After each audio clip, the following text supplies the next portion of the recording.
Hello student, मैं मुजम्मिल खान। तो फिर सवालों को सॉल्व करने का कार्यक्रम शुरू किया जाए। के का मान निकालने के लिए एक सवाल जरूर आता है बोर्ड के एग्जाम में, ये पक्की बात है। और 2 से 3 नंबर बहुत जल्दी मिल जाते हैं, बस थोड़ा सा काम करना है। प्रश्नावली 4.4 के क्वेश्चन नंबर 2 के 2 सवाल हैं, आई और डबल आई, उनका हल हमें करना है। जिसमें से पहला सवाल लिखा है, तो सबसे पहले जब आप हल करें तो यहां पर आपको लिखना पड़ेगा इसकी तुलना ax² plus bx plus c बराबर में 0 से करने पर। अब ये मैं आपको क्यों लिख रहा हूं वो बताता हूं। दरअसल द्विघात समीकरण इस रूप में होना चाहिए। तो क्या ये इस रूप में है? बिल्कुल है। यहां पर हम लिखेंगे a बराबर 2, b बराबर लिखेंगे k और c बराबर लिखेंगे 3। अब k का मान निकालने के लिए यहां पर एक फॉर्मूला लगाएंगे, उसका नाम है विविक्त कर विधि, जिसे d से प्रदर्शित करते हैं। और फॉर्मूला होता है b²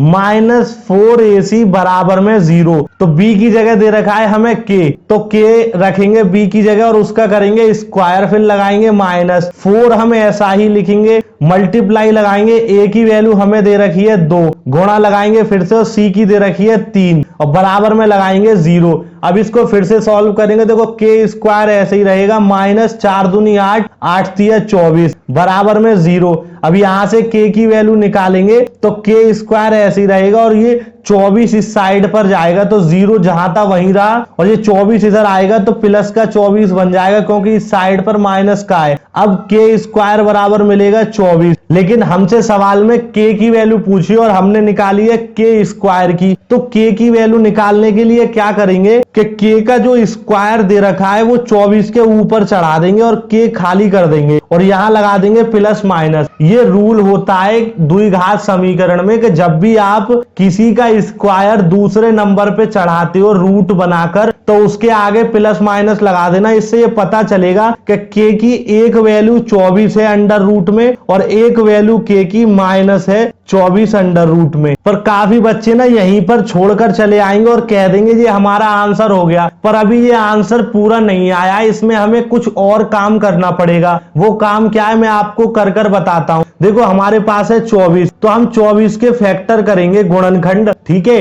2 से काटेंगे 12 मिलेगा, 2 से काटेंगे 6 मिलेगा, 2 से काटेंगे 3 मिलेगा, 3 से काटेंगे 1 और 1 से काटेंगे 1। हमारे पास गुणनखंड मिल गए। ये सबसे पहले लिखेंगे k बराबर में अंडर रूट, तो हमें दे रखा है प्लस माइनस आगे चल रहा है। ये जो गुणनखंड आए मैं इनको ऐसे लिख सकता हूं, 2 दूनी 4, तो मैं यहां लिखूंगा 4, गुणा लगाऊंगा और इसको लिख दूंगा 2 तिया 6, कुछ इस तरीके से। अब आपको पता है हम इनको अलग अलग भी लिख सकते हैं, जैसे रूट के अंदर 4 गुणा रूट के अंदर 6, इस तरीके से। प्लस माइनस आगे चल रहा है। अब देखो रूट के अंदर 4 हमारे पास 2 के बराबर होता है और रूट 6 ऐसा ही रहेगा। ये आपको मालूम होगा कि 4 का वर्गमूल 2 होता है, तो मैंने 2 लिखा, रूट 6 ऐसा ही रहा और प्लस माइनस यहां पर है, तो k की वैल्यू कितनी मिलेगी? प्लस माइनस 2 अंडर रूट में 6। इस तरीके से हमको k का मान निकालना। बस आपको एक ही बात याद रखनी है, वो है विविक्त कर विधि का फॉर्मूला। आपको फॉर्मूला पता होना चाहिए और सबसे पहले तुलना कर लेंगे द्विघात समीकरण से और a, b और c की वैल्यू लिख के सॉल्व कर देंगे। आप इस सवाल को उतार लीजिए, फिर मैं आपको आगे वाला सॉल्व कर कर दिखाता हूं। अब आप इस डबल आई वाले सवाल को देखिए। ये सवाल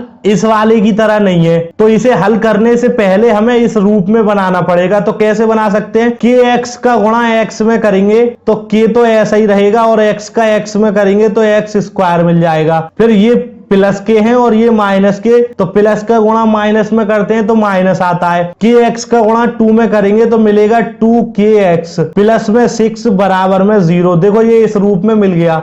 अब अगर आपकी समझ में नहीं आ रहा है कि प्लस का गुणा माइनस में करने पर क्या बनता है या फिर माइनस का गुणा माइनस में करने पर क्या बनता है, तो मैंने इससे पहले एक बहुत ही काम की वीडियो आपके लिए बनाई थी, जिसमें आप ऐसी चीजों को बहुत ही आसानी से सीख जाओगे। और एक और बात मैं आपको बता दूं, जब तक आप पढ़ोगे तब तक ये प्लस माइनस आपका पीछा नहीं छोड़ेंगे, तो आप उस वीडियो को जरूर देख लेना, हमेशा काम आएगी। वीडियो का लिंक डिस्क्रिप्शन में है। फिर हम लिखेंगे इसकी तुलना ax² plus bx plus c से करने पर। ये जो मैं आपको लिखकर दिखा रहा हूं ax² plus bx plus c, ये हमारा द्विघात समीकरण होता है। तो हमें हर सवाल की इसी से तुलना करनी है, तभी तो पता चलेगा दिया गया सवाल द्विघात समीकरण है या नहीं है। तो देखो एक्स स्क्वायर है, ठीक है, एक्स है वो भी है, सी यानी कि 6 है। तो यहां पर हम लिखेंगे a बराबर के, b बराबर माइनस का 2k और c बराबर सिर्फ और सिर्फ 6। जब भी माइनस का चिन्ह आएगा वहां आगे माइनस हमें लगाना होगा।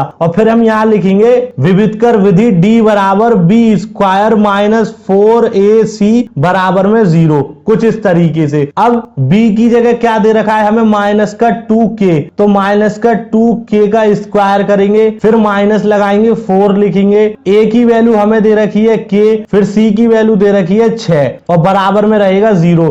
अब देखो यहां पर मैं आपको कर कर दिखा रहा हूं, -2 का स्क्वायर प्लस का 4 होता है, क्योंकि -2 का गुणा -2 में करेंगे तो 4 मिलेगा प्लस का। तो हम यहां पर लिखेंगे प्लस का 4 और के स्क्वायर हो जाएगा। उसके बाद -4 का गुणा 6 में करेंगे, 6 चौक 24 और के ऐसे ही रहेगा, तो 24 के बराबर में रहेगा 0। अब यहां से हमें कॉमन लेना पड़ेगा, तो क्या कॉमन ले सकते हैं वो देखिए। देखो के यहां है और के यहां है, तो के कॉमन ले सकते हैं। नंबरों में क्या कॉमन ले सकते हैं, एक ऐसा नंबर ले सकते हैं कॉमन जो दोनों को काट दे। दोनों को काटने वाला है 4, क्योंकि 4 को 4 से काटेंगे तो 1 मिल जाएगा और 4 से 24 को काटेंगे तो 6 मिल जाएगा। अगर हम यहाँ 6 कॉमन ले लेते तो 6 से 4 नहीं कटता, 24 कट जाता। तो ऐसा नंबर ढूंढते हैं जो दोनों को काट दे। तो हमने 4k कॉमन ले लिया, तो 4k से 4k को काटेंगे तो 1k बच जाएगी, क्योंकि यहाँ पर k 2 है। k स्क्वायर का मतलब k गुणा k, तो 1 तो कॉमन ले लिया, 1 बच रहा। फिर लगाएंगे माइनस, 4 से 24 को काटेंगे तो 6 मिलेगा और k से k को काटेंगे तो कुछ नहीं, वो 1 मिलता है। 1 का गुणा 6 में करेंगे, 6 मिल जाएगा बराबर में 0। ठीक है स्टूडेंट, एक और बात, अगर हम इनका आपस में दोबारा से गुणा कर दें 4k का k में तो 4k स्क्वायर मिल जाएगा और 4k का 6 में कर देंगे तो 24k मिल जाएगा बराबर में 0। तो वही वैल्यू मिल जाएगी जो सवाल में दे रखी थी, कंफ्यूज नहीं होना है। अब करेंगे क्या, दोनों वैल्यूओं को 0 के बराबर रखेंगे। पहले रखेंगे 4k बराबर 0, तो यहां से k की वैल्यू मिल जाएगी 0 बट्टे में 4, तो बराबर में मिलेगी 0। तो एक वैल्यू मिलेगी हमें k बराबर में 0। ठीक है, उसके बाद अब रखेंगे k माइनस 6 बराबर में 0। बारी बारी से रखना है, 2 कॉमन निकाले थे ना, एक ये निकाला एक ये, तो पहला रखा तो 0 मिला। अब दूसरा रखेंगे तो k की वैल्यू निकालेंगे तो 0 प्लस का 6, क्योंकि इस 6 का इस साइड पे पक्षांतर करेंगे तो प्लस में बदल जाएगा, यहाँ माइनस है तो k बराबर कितना मिलेगा 6। तो k बराबर 2 वैल्यू मिल गई, 0 और 6। तो 0 को लिखेंगे नहीं क्योंकि उसका कोई महत्व नहीं है, 6 को लिख देंगे। तो हमारे इस सवाल का आंसर k बराबर में 6 होगा। अब आप इस सवाल को नोट कर लीजिए और आगे की आने वाली वीडियोस में हम आगे वाले सवालों को सॉल्व करेंगे। इस वीडियो के बारे में अपनी राय हमें कमेंट बॉक्स में जरूर बताएं। धन्यवाद।